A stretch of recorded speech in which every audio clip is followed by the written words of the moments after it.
pledge allegiance to the flag of the United States of America and to the republic for which it stands, one nation, under God, with liberty and justice for all.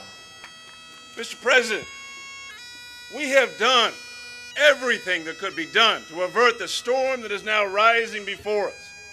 We have petitioned, we have remonstrated, we have supplicated. Our petitions have been ignored. Our remonstrances have produced additional violence and insult, and we have been spurned with contempt at the feet of the throne. There is no longer any room for hope. If we mean to be free, if we mean to preserve inviolate those inestimable privileges for which we have so long been contending, we must fight. I repeat it, sir, we must fight. I grew up loving my country. I grew up with that wonderful story of the people who refused to be imposed upon by a faraway government. Once again, we find ourselves in a similar position. We don't have the British, but we have the people in Washington who are dictating to us what we eat, where we sleep, what we drive, and the Tea Party stands between us and them. God bless the Tea Party. I've been a member.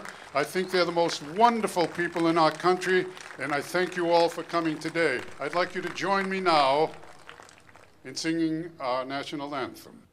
Oh, say, can you see by the dawn's early light what so proudly we hailed at the twilight's last gleaming? Let me just say, because people don't know, maybe some folks have just come wondering what the crowd's about. What is this Tea Party anyway? It's misrepresented a lot of times. First of all, let me say what it is not. It is not a Republican Party. It is not a Democrat Party. It is not a Libertarian Party. It's not a Green Party. It is a Tea Party. It is a party of citizens who are conservative and who can see that we are being taken over by a government that is supposed to serve us. And we want it the other way around. We want our public servants to be just that, to serve the interest of the people who elected them. And that's not been going on for too long. We are opposed to taxation without representation. Ladies and gentlemen, before I give an invocation and a prayer for this nation, the most wonderful nation that God has bestowed on this earth, I want to tell you I have 25 years as a teacher in your school system.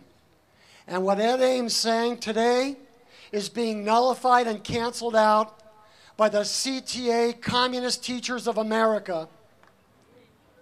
And we have got to fight for our nation. While you work hard, 2, 3 jobs to put bread on the table, these people are inculcating Marxism to our children. And keep that in mind when we talk about redistribution of wealth and all the agendas that go with it. God bless you all. Please join me in prayer. Dear God, you've blessed this nation.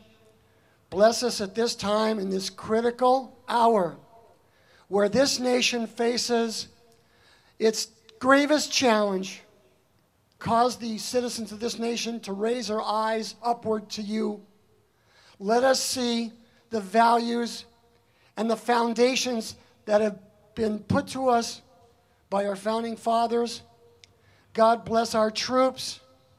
God bless the Tea Party of America and all those patriots that are fighting so that we can be free. And let us say amen. Thank you, and God bless you all. The government has gotten so large, so big, and so difficult to deal with that it oppresses people every day. And that elites in Washington do not understand that. And so this will be an epical election.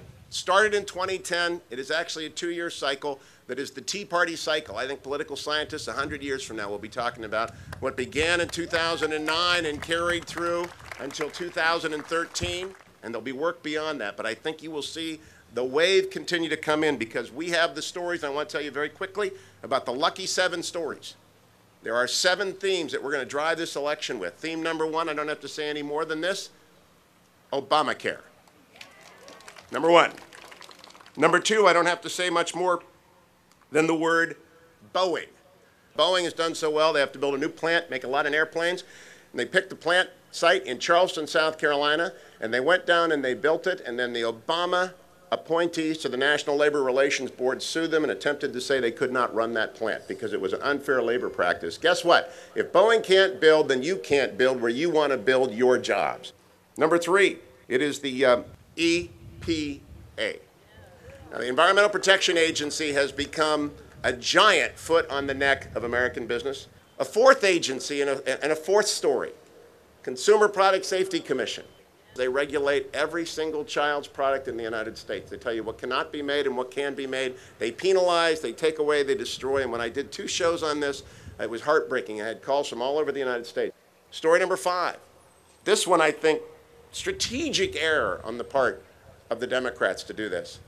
They raided Gibson guitars. And who in the right mind gets to say, you, American government, gets to tell people they're violating the law for importing woods that the Indian government said was fine?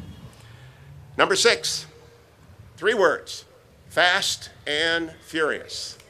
The Obama administration ended up sending 2,500 guns to the Mexican cartels. That's what happened. And if for nothing other than an indication of the competence of this administration, fast and furious ought to be on everyone's lips because they are not competent.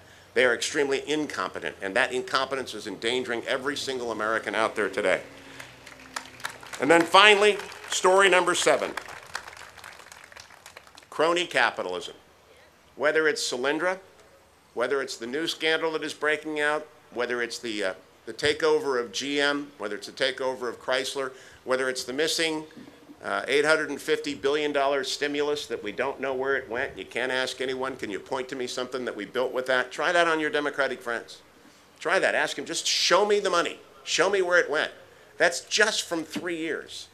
3 of the most oppressive, expansive years that we have had to endure as a domestic issue, and abroad we are in danger. And I want you to especially join me in welcoming just a great American. He's in the belly of the beast. He has been fighting in Sacramento for years, and he is now fighting in Washington, D.C. So thank you for your activism. Thank you, Pat, for organizing this. Thank you, ladies, for helping Pat to organize this. Congressman Tom McClintock, please join us. Ladies and gentlemen, I cannot begin to tell you how honored I am to be in your presence. You are the people who are saving our country. God bless every one of you. It's not the politicians, it's you. If you doubt that for a second, did you see the Gallup poll just last month? After months of ridiculing the Tea Party, after more than a year of viciously attacking it, more Americans identify with the Tea Party right now than call themselves liberals.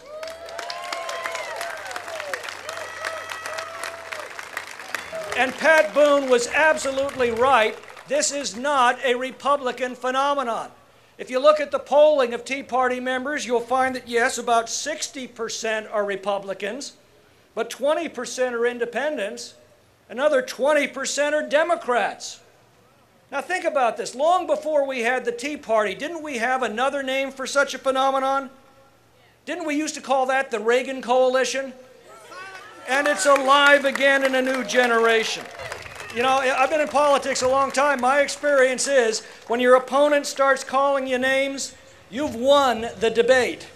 In the last year, we've heard the Tea Party blamed for everything from the assassination attempt on Gabby Giffords to the nation's credit downgrade to having a secret desire for a new era of racial lynchings.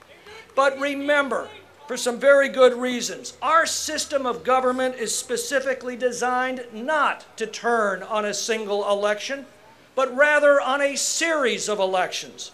2010, as dramatic and decisive as it was, only changed 1/2 of 1/3 of the federal government. That means we have a great deal of unfinished business remaining before the American people in 2012, when another third of the Senate and the President will finally be accountable for their actions.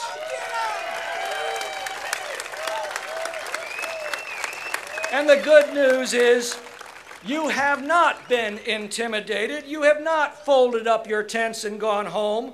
And that's what's driving the left to distraction. And that's what's ultimately going to save our country. And never forget that the reason the left hates the Tea Party is that the Tea Party is winning. God bless you all, and God bless America.